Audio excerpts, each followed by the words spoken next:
Welcome to another episode of Civic Cipher. I am your host, Ramses Ja. He be telling y'all his name is Ramses Ja.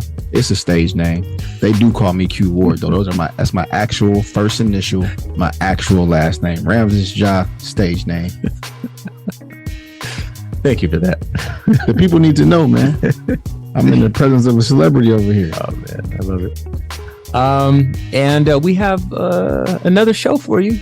This one is a little interesting. Got a little fire under it. I'm anxious to get into this one, you know. I love it when you describe the show. You really set a stage that has a little inkling that it might be all right by the end. It might be all right. So listen, man, stick around because this episode we're going to talk about a few things.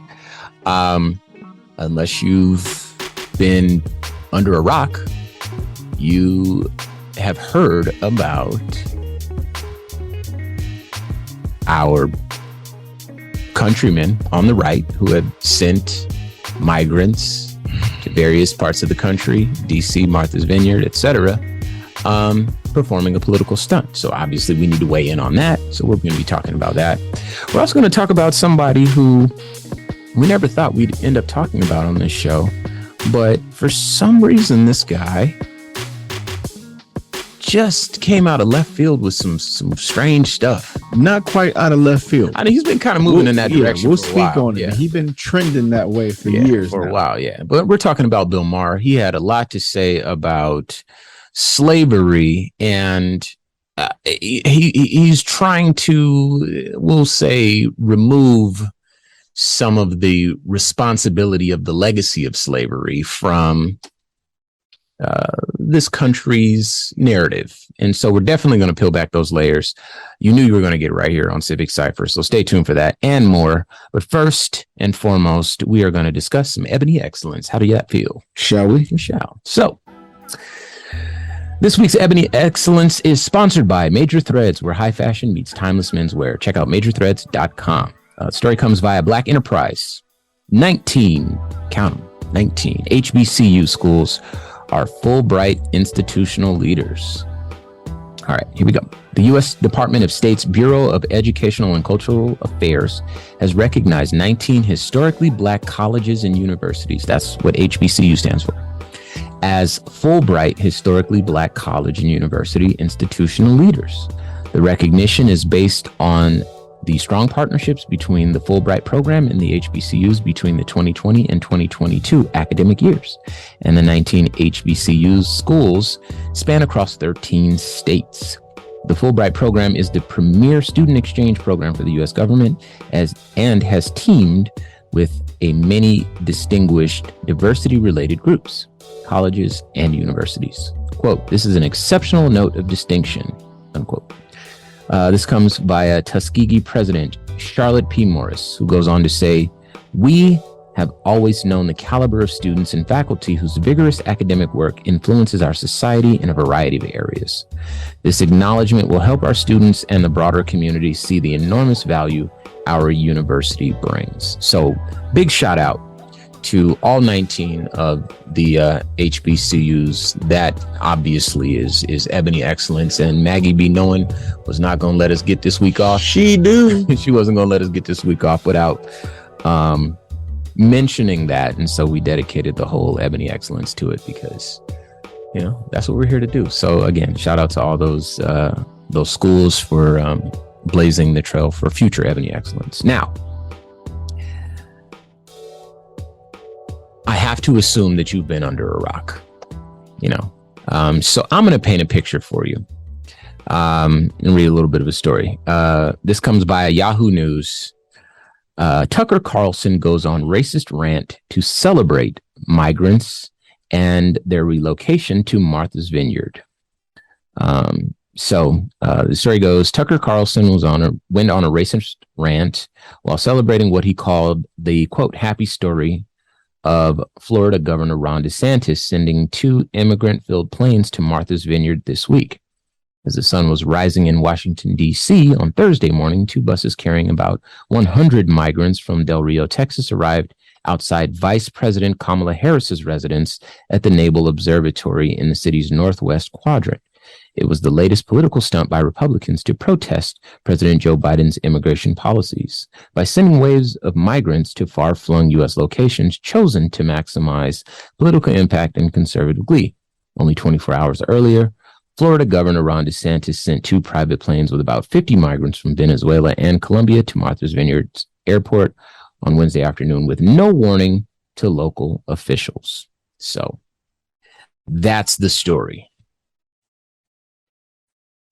You want to go first?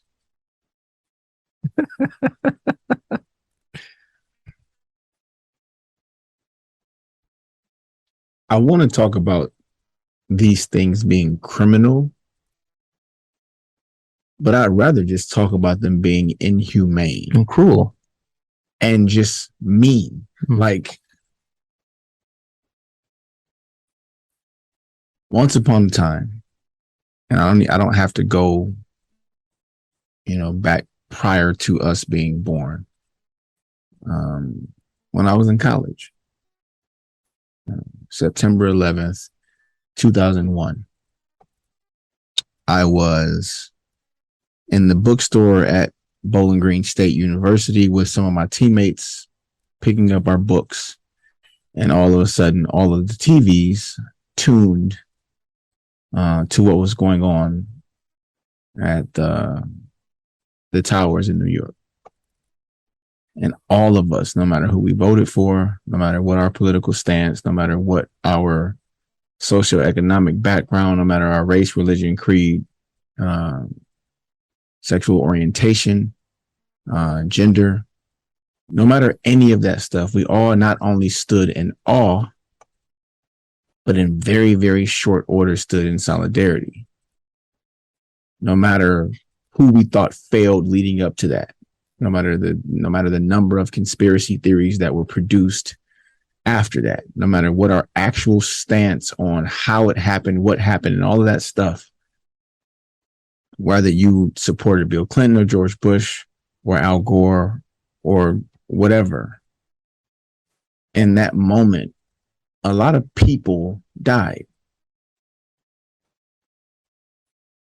And our country was under attack externally.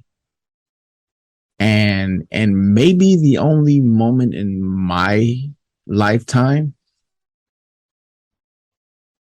there were not just some things that we could agree on, but there was a monumental singularity in how our country responded to what transpired on September 11th. What we've witnessed in the last 5-6 years has, in my lifetime, been the most damning, partisan, divisive, hate-filled,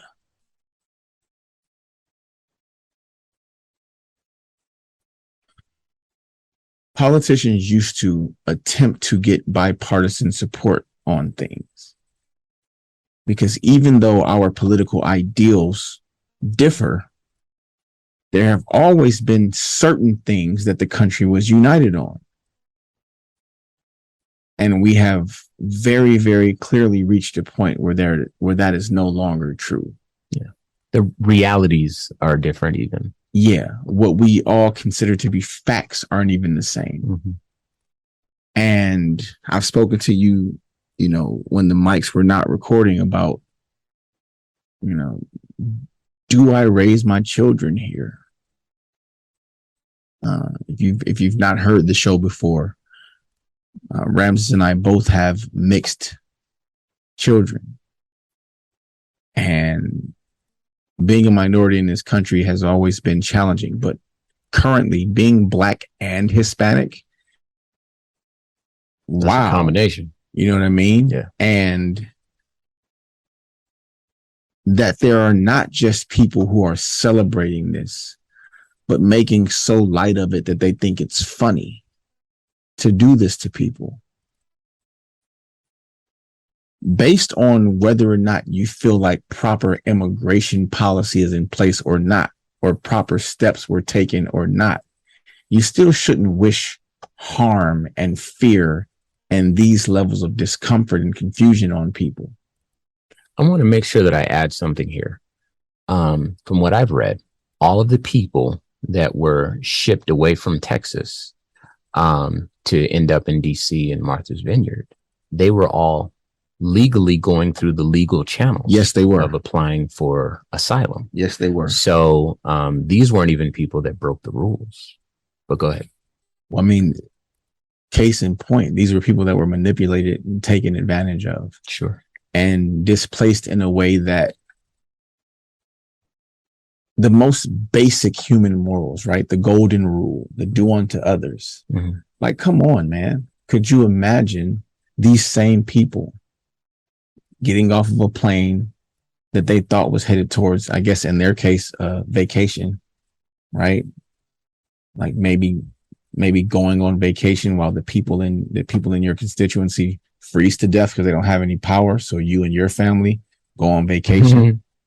And leave the people that voted for you to fend for themselves.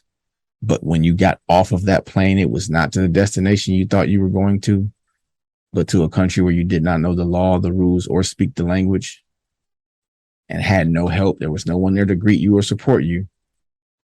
You were just now stranded in some foreign place with no connections, with no relationships, with no help. So let me jump in here too.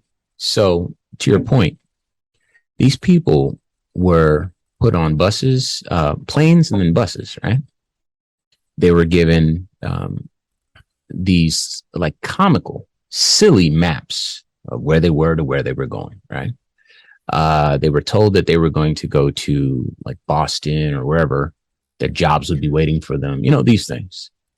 And the crazy part about it is, some of these people had to check in at different offices around the country. This is how in very short order too. Right. So in like 2 days or Monday morning, you're going to have to check in Washington State or in, one of the Carolinas or some destination that you couldn't get to in that amount of time. Right. Especially coming to a country where you don't have anything, you don't have a place to stay yet, So it was cruelty of the highest order to the people. But we knew that. Let's talk about for a moment this Republican stunt for what purposes they intended to accomplish, right? And Charlemagne said something. Charlemagne the God. He called it a brilliant move, which that language doesn't feel like the type of language I would use, but I know what he means. He's saying it's brilliant in the way that Hitler was brilliant. You know what I mean? He was a smart dude. He accomplished a lot. He was just evil, right? And this is something that is very difficult to divorce from especially this new GOP. These are not people who are uninformed. These are not people who are not smart. And these are not people who do not know how to play the game. The master of it all was the former president. He's not as smart as he plays himself out to be, but he's not as stupid as we think he is, right? And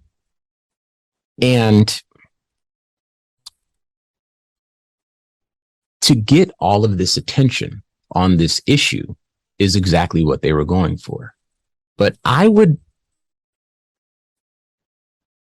posit that immigration is not nearly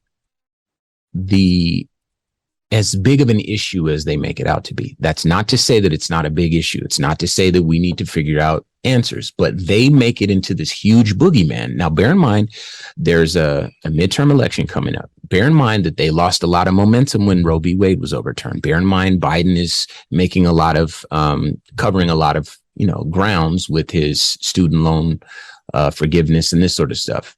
And so for them to pull this political stunt at the cost of these actual human beings because they're trying to be strategic, and get back some points headed into the midterms. They're playing, the greatest hits, the rural Southern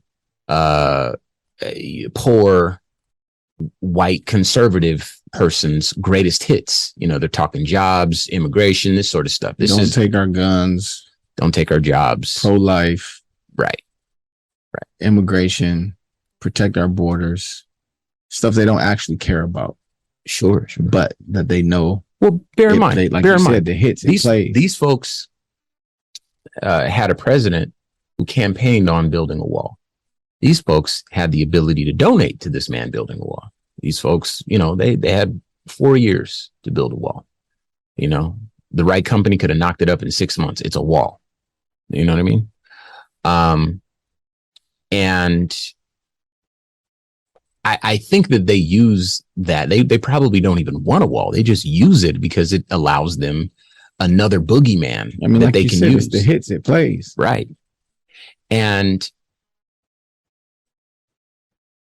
the most hurtful thing about it is that there is a base that needs this to be true, because the framework of the world is built around this stuff. You know what I mean? Now, you and I, we live in a border state. We live in Arizona, right? Is there crime in Arizona? Sure. Is there, does there need to be, immigration reform? Who's to say? I would say perhaps, right? But does the lack of whatever immigration laws that these folks want, does that mean that our reality is like hell on earth every day? Absolutely not.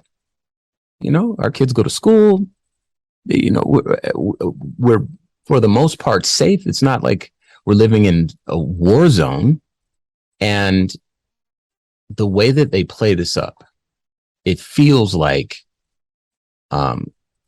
they're scaring people with something that's not really true. Again, these are asylum seekers. They come here looking for work. They're promised work. They get on the plane and they go looking for the work. Right. And one thing, while I got you, one thing I do want to say is, imagine how this looks for the folks in Martha's Vineyard, the people who, okay, so there's now 50 families here that they're now in our community. They came here under false pretenses and they were looking for work. They were looking for something. So now all these folks get to be the heroes. They get to say, well, listen, all right, well, shoot, come on, let's help you out. And that's what they did. They sent them to Martha's Vineyard because the Obamas have a house there. They sent them to DC because, as we mentioned, Kamala Harris's house is in DC. They're being strategic with this. And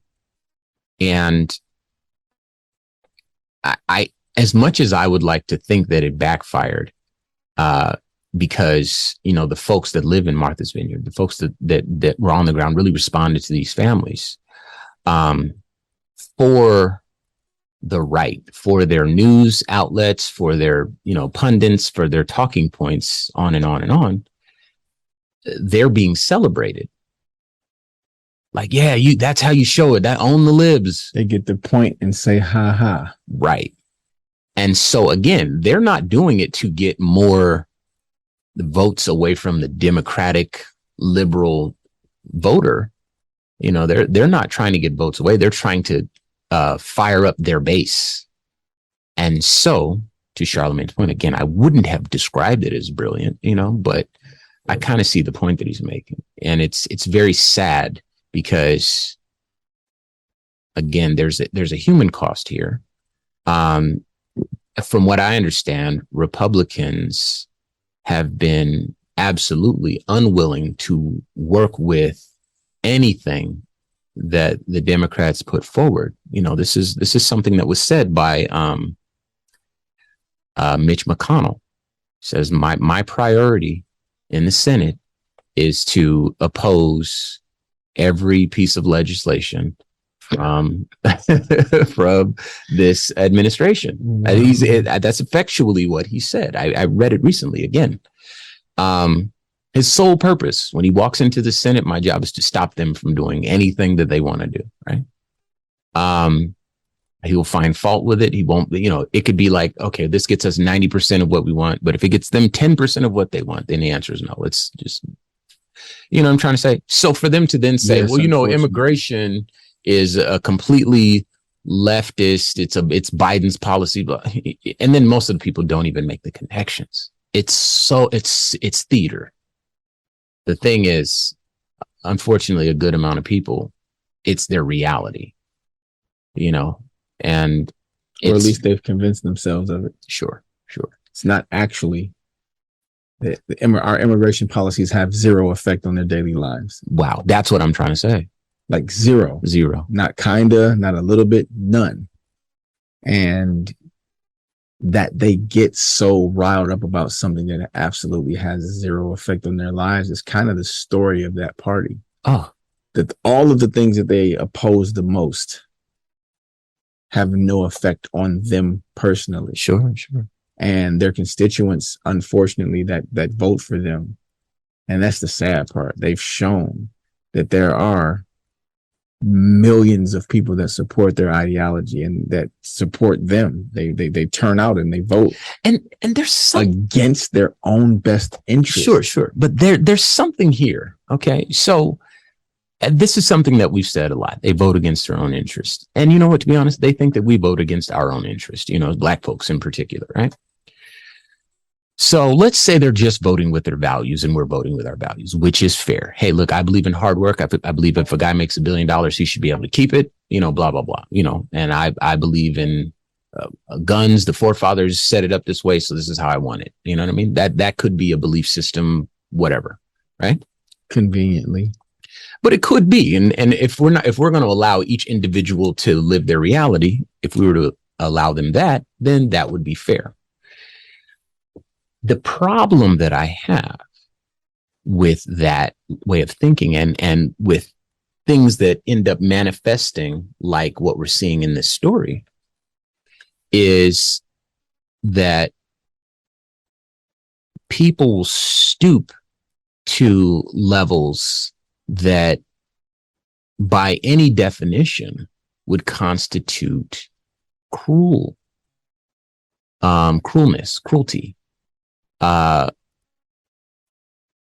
It's like the human component, the human element is not there. There's this because you're not, though. What do you mean? You're a lib or you're a Democrat. You're not a human. And they've dismissed the idea that we as human beings have anything in common. That was my whole point. We no longer have anything in common to them. Well, we have to. This is my thinking. You know me. I'm always going to be this person, but I feel like we have to care about each other. Okay, except they don't. This is the problem. Collectively, they don't, though. This is the problem. And so, like, if it's a matter of a difference of, hey, my beliefs or my values, reflect this, and your values reflect that. I believe that human values should move us to care for each other, right? And we've made a lot about conservatism on this show, that a lot of it really looks like the perpetuating of white supremacist institutions and ideas and disenfranchisement of Black people and the Black vote by gerrymandering and by racist policies and so forth and so on that disproportionately harm Black communities. They might harm all communities, but they disproportionately affect us and oftentimes disproportionately benefit folks that are white. And there's this kind of veil over it that makes it seem American, when the truth is it's really white. That's what they wrap it in. Right. And it masterful the way they do it. The thing is, some of us can see right through it.